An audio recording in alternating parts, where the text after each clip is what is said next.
ચંડોલા ડિમોલેશનનો મુદ્દો હવે ધીમે ધીમે રાજકીય રંગ લઈ રહ્યો હોય એમ લાગી રહ્યું છે। આ મામલે હવે સરકાર વર્સસ વિપક્ષ જોવા મળી રહ્યા છે।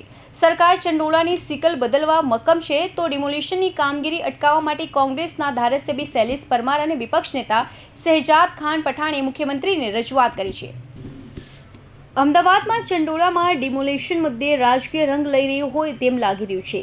વિપક્ષ કોંગ્રેસના નેતાઓએ નોટિસ આપ્યા વગર અચાનક જે ડિમોલેશનની કામગીરી થઈ છે એ ગેરકાયદેસર છે, તેને રોકવા માટે મુખ્યમંત્રીને અપીલ કરી છે। આ ઉપરાંત તેમણે કહ્યું કે ચંડોળા તળાવ કોર્પોરેશનને સોંપાયું છે ત્યારે તેનો ફરીથી યોગ્ય રીતે વિકાસ થાય તેની પણ અમે વિનંતી કરી છે। આ ઉપરાંત જે અહીંયાના સ્થાનિકો છે એમના મકાન પડી ગયા છે, એમને સરકારી વસાહતમાં રહેવા માટેનું પણ ભવિષ્યમાં આયોજન કરી આપવામાં આવે તેવી પણ તેમણે રજૂઆત કરી હતી। જેસીપી ક્રાઇમ સરસ સિંઘલે હર્ષ સંઘવીને કહ્યું કે લલ્લા બિહારી બાંગ્લાદેશથી કામની લાલચે મહિલાઓને અહીંયા લાવતો હતો। સવારે તે સાવરણી અને સિલાઈ મશીનની ફેક્ટરીમાં કામ કરાવતો હતો અને રાતે દેહ વ્યાપાર કરાવતો હતો। હર્ષ સંઘવીએ અધિકારીઓ સાથે વાતચીત કરી અને તકેદારી રાખવા જણાવ્યું હતું તેમજ 2 દિવસની કામગીરીનો અહેવાલ મેળવ્યો હતો। પોલીસ સાથે અગાઉ પકડાયેલા આતંકવાદીઓ અંગે પણ વાત કરી હતી।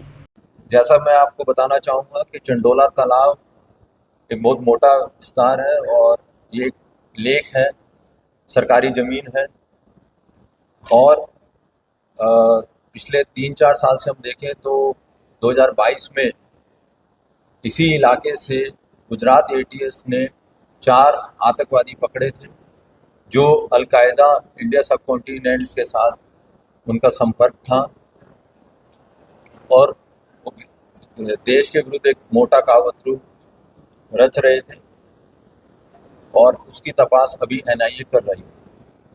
इसके साथ साथ ऐसा भी इनपुट अहमदाबाद शहर पुलिस, गुजरात एटीएस और इंटेलिजेंस ब्यूरो के पास है कि जो जेएमबी जमाते उल मुजाहिदीन बांग्लादेश के बहुत सारे आतंकवादी जेल से छूट गए हैं और वो कोशिश कर रहे हैं कि यहाँ पे अलग अलग देश के अलग अलग शहरों में उनका सिंपैथाइजर या स्लीपर सेल क्रिएट हो।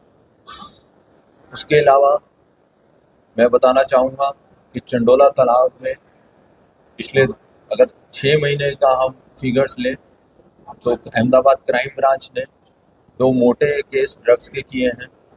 सिटी पुलिस, स्थानिक पुलिस ने भी केस किए हैं, चाहे वो गांजा के 18 किलो का केस हो, एमडी का केस हो, चरस का केस हो और पिछले 3 साल के आंकड़ा देखें तो बहुत सारे ड्रग्स के केस यहाँ पे।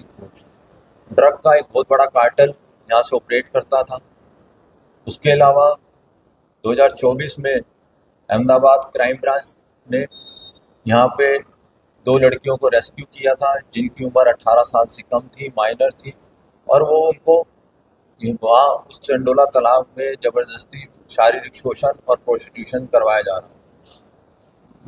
अभी अगर मैं बात करूँ तो बहुत सारी बांग्लादेशी जो गर्ल्स हैं जो हमने पिछले 127 जितने बांग्लादेशी पिछले 1 साल में पकड़े थे, उनके इंटेरोगेशन में भी हमें ये पता चला था कि हाँ इस विस्तार में बहुत सारी जो लड़कियों को फुसलाकर जॉब का लालच दे के यहाँ लाया जाता है और उनको से ज़बरदस्ती प्रोस्टिट्यूशन या देह व्यापार करवाया जाता है और धीरे धीरे ये जो विस्तार था गैर कायदेसर प्रवृत्ति यहाँ काफ़ी बढ़ रही थी। ચંડોળા તળાવ ડિમોલેશનને લઈ ગૃહ રાજ્યમંત્રી હર્ષ સંઘવીની પ્રતિક્રિયા સામે આવી છે। તેમણે કહ્યું કે ચંડોળા તળાવની જગ્યા પર નિર્દોષ બાળકીઓને વેશ્યાવૃત્તિ તરફ ધકેલવામાં આવી હતી।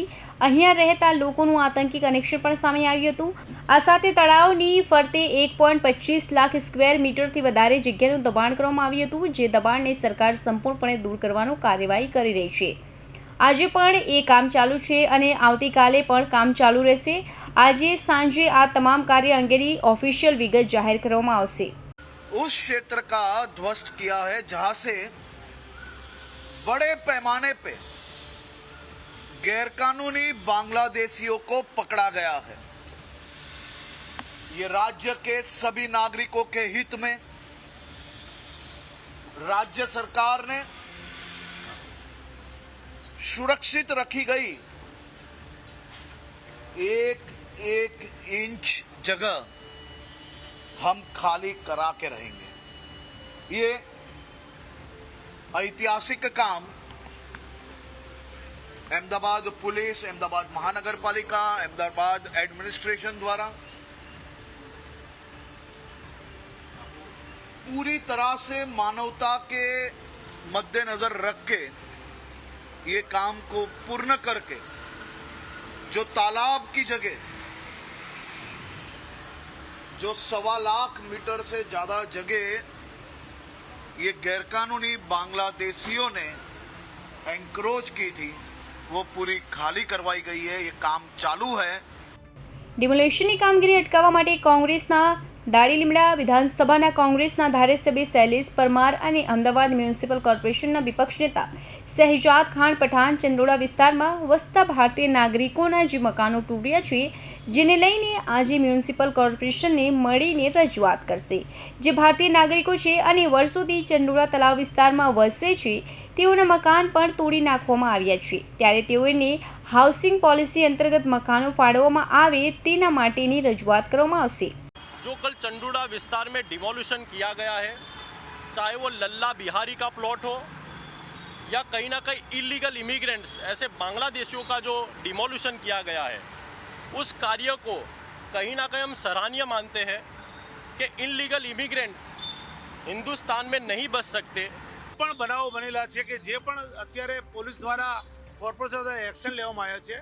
અમે અત્યારે મ્યુનિસિપલ કમિશનર શ્રીને મળીને રજૂઆત કરી છે કે જે લોકોના મકાનો જે ભારતીય નાગરિક છે જેની પાસે 50 વર્ષથી જે લોકો રહે છે જેની પાસે પુરાવા છે એ લોકોના જે મકાનો તોડવામાં આવ્યા છે એ લોકોને વૈકલ્પિક વ્યવસ્થા આપવામાં આવે।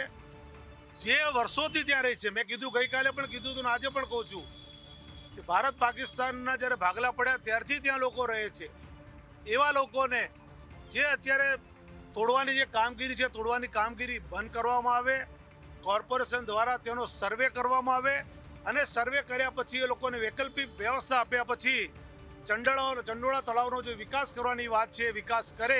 ચંડોળા તળાવ વિસ્તારમાં નવાબનગર નામનું આખું નગર બનાવવામાં આવ્યું છે। નવાબનગરમાં અંદાજે 500થી વધુ કાચા પાકા મકાનો આવેલા છે, જે મકાનો તોડવાની કામગીરી અત્યારે હાલમાં કરવામાં આવી રહી છે। ડિમોલેશનની કામગીરી દરમિયાન ચંડોળા તળાવના છાપરામાં નવાબનગરનું આધાર કાર્ડ બનાવી દેવાયું હોવાનું પણ સામે આવ્યું છે। તળાવમાં ગેરકાયદે બાંધકામ કરી મકાનો બનાવી દેવામાં આવ્યા હતા। તમામ મકાનો ગેરકાયદે બાંધી દેવામાં આવ્યા હતા, છતાં પણ આ લોકોના આધાર કાર્ડ કેવી રીતે બનાવવામાં આવ્યા છે તેને લઈને પણ મોટો સવાલ ઊભો થયો છે। સ્થાનિક રહીશો મુજબ અહીંયા છેલ્લા 30 વર્ષથી તેઓ રહે છે। અનેક લોકો મુજબ આ જગ્યા પર તેઓ વર્ષોથી રહે છે, તેમના બાપ દાદાના મૃત્યુ પણ અહીંયા જ થયા છે। કૌશિક પટેલનો report, Hind TV news, Surat.